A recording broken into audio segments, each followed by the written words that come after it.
Near Benares, in northern India, more than 500 years before Christ, a Hindu prince named Gautama was born. It was foretold that he would be a universal king. In him shone the perfection earned in ages of earlier lives. In Japan, children celebrate his miraculous birth when he stood on a lotus and said, "I am the first of all men. I am the oldest in the world.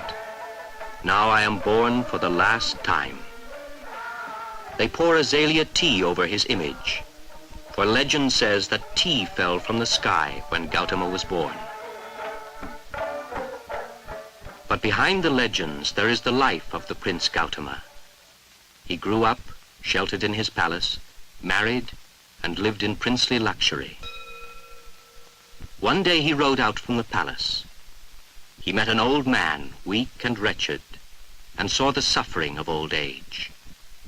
All pride of youth left him. He met a lame man and saw the suffering of sickness. All pride in health left him. He saw a dead man and those who mourned him, and seeing the suffering of a world that dies and is reborn, again and again to suffer and die, all pride in life left him. But then he saw a holy man in a yellow robe, full of peace, and seeing him, Gautama decided to seek the way of liberation from the world of pain. That night he rose up, left his wife and sleeping son, and rode from the palace. He renounced his kingdom. He gave away all his worldly goods to his servants, and went to the forest to spend years of self-denial and meditation. Then at last, Bodhi, enlightenment, came to Gautama the Buddha. He was tempted to escape from the world, but turned back in compassion to awaken all men to reality by preaching the Four Noble Truths. All life is suffering. All suffering arises from craving, selfish desire.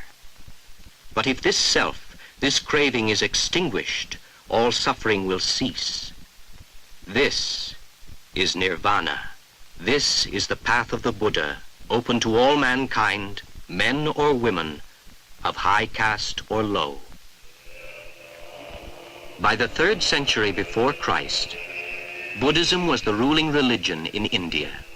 Where he had lived and taught, great monuments called stupas were built, some of them at Sanchi, some at Bodh Gaya, the place of enlightenment, and at Sarnath, where Buddha preached the word. At Nalanda, 2,000 years ago, pilgrims came from all over Asia to be taught by the monks whose order, founded by Buddha himself, was called Theravada, the teaching of the elders.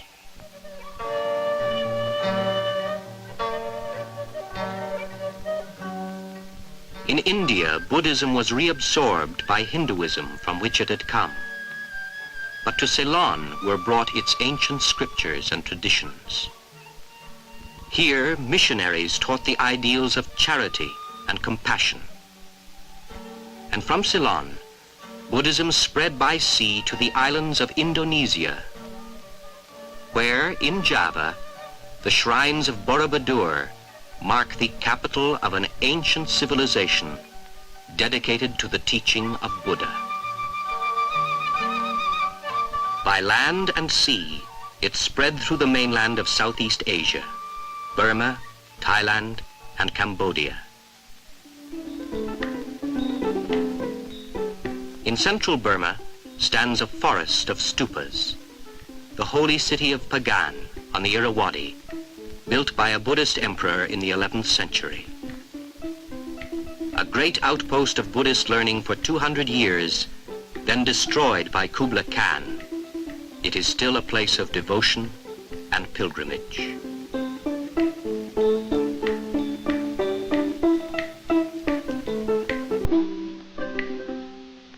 In the monsoon lands of Ceylon, Burma, and Indochina, Buddhism founded a civilization devoted to universal love and to human perfection, to the hope of nirvana that each man must, like Buddha, find for himself.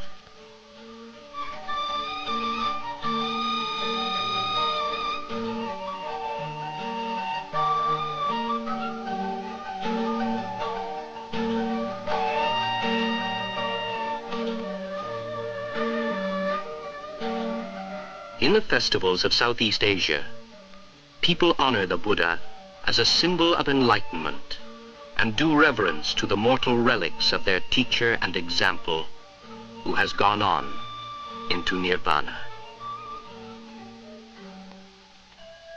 In Burma, Buddhists follow the example of the master in a great ceremony of renunciation.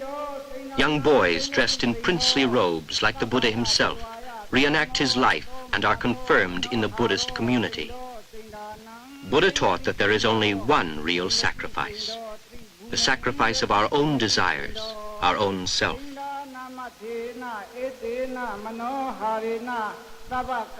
The young monk's head is shaved as a sign that he has renounced the world and its pleasures.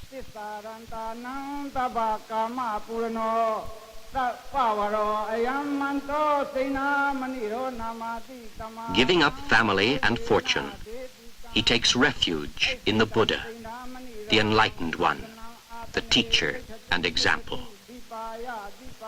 He takes refuge in the Word, the truth that Buddha himself left to his disciples. And he takes refuge in the Buddhist community, the order of monks. The monk is the ideal of the Theravada Buddhists. He lives in peace and tolerance, in compassion and meditation.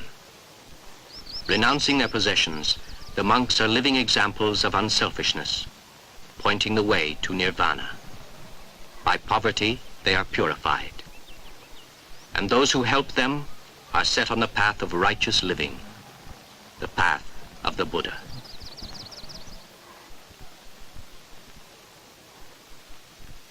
At some time in his life, every Theravada Buddhist, man or woman, may enter the monastic order. Even as a layman, he follows the Buddha's way of life.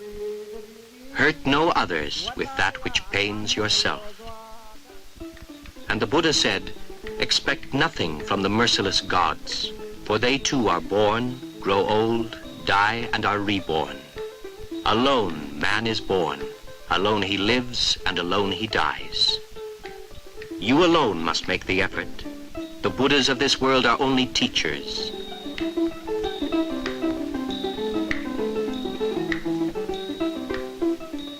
All created things perish. He who knows and sees this is at peace, though in a world of pain. This is the way to purity. All forms are unreal. He who knows and sees this is at peace, though in a world of pain. This is the way to purity.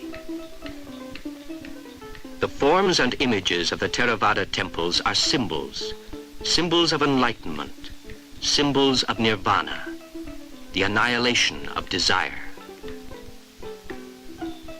None can save us but ourselves. No one can and no one may. We ourselves must tread the path. Buddhas only show the way.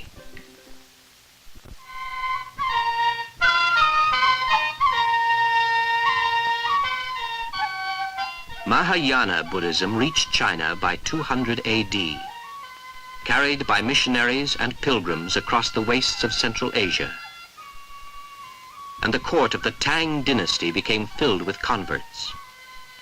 Here, Buddhist scholars met the believers of other great religions, Confucians, Taoists, Zoroastrians, Manichaeans, and even Christians.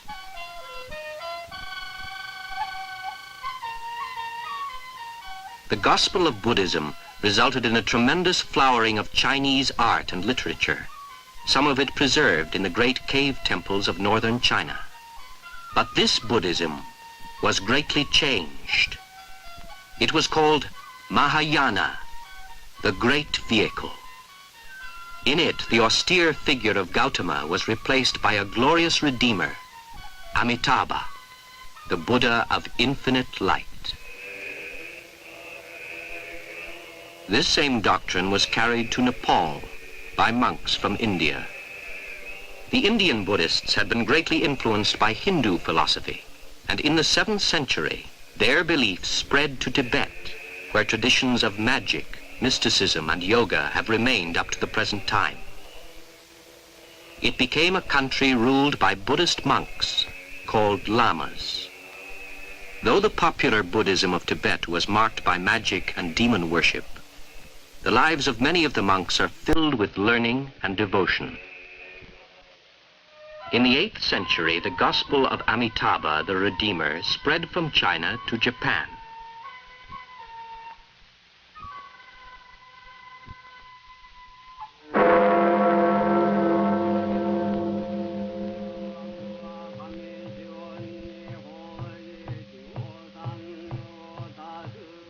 Here in Japan, Mahayana became the supreme religion, tolerating and absorbing the native religion of Shinto, whose gods it called manifestations of the Buddha.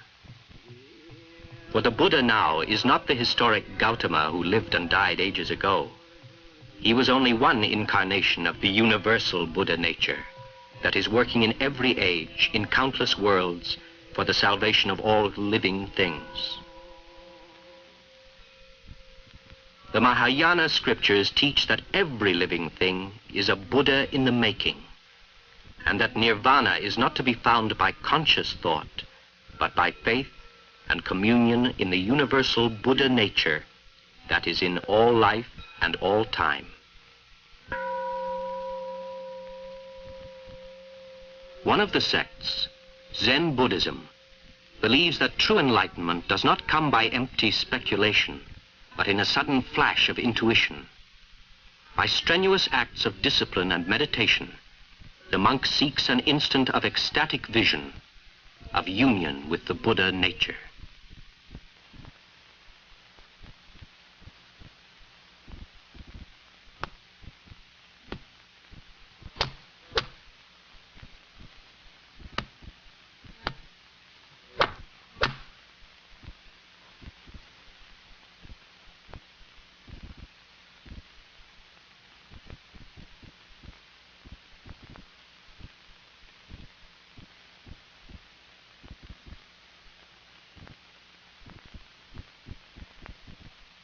The Buddha nature manifests itself in many ways, in the teaching of Gautama, and in those Buddhas in the making called Bodhisattvas, who in compassion turn back from nirvana or full Buddhahood to share their merit with suffering humanity. Above all, the Buddha nature dwells in the great Buddhas, the Redeemers who can grant the prayer of the believer and carry him into paradise.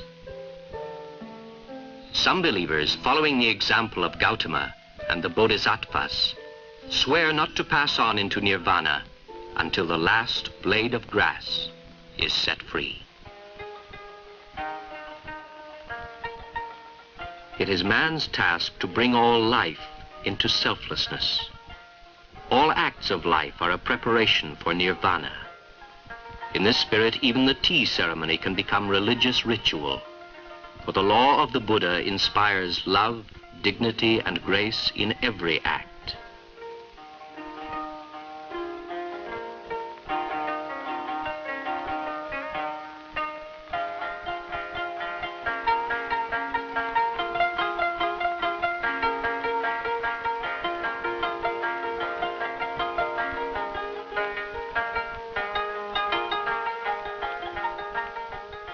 Make your life like the lotus, said Buddha, for it rises from mud and mire and yet attains perfect purity.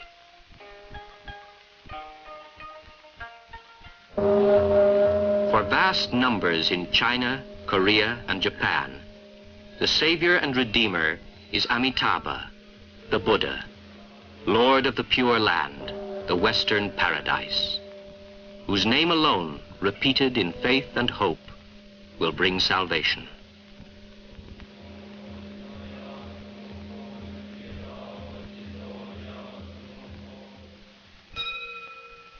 To Amitabha they sing the hymn of the white lotus. His mercy is like the rain that falls on all men. His wisdom like the ocean, deep and boundless. His word is grace. His glance is glory. He sends out his smile to the house of suffering. He is the compassionate, the conqueror of desire. It is God himself, enthroned in goodness, who by his law redeems all worlds.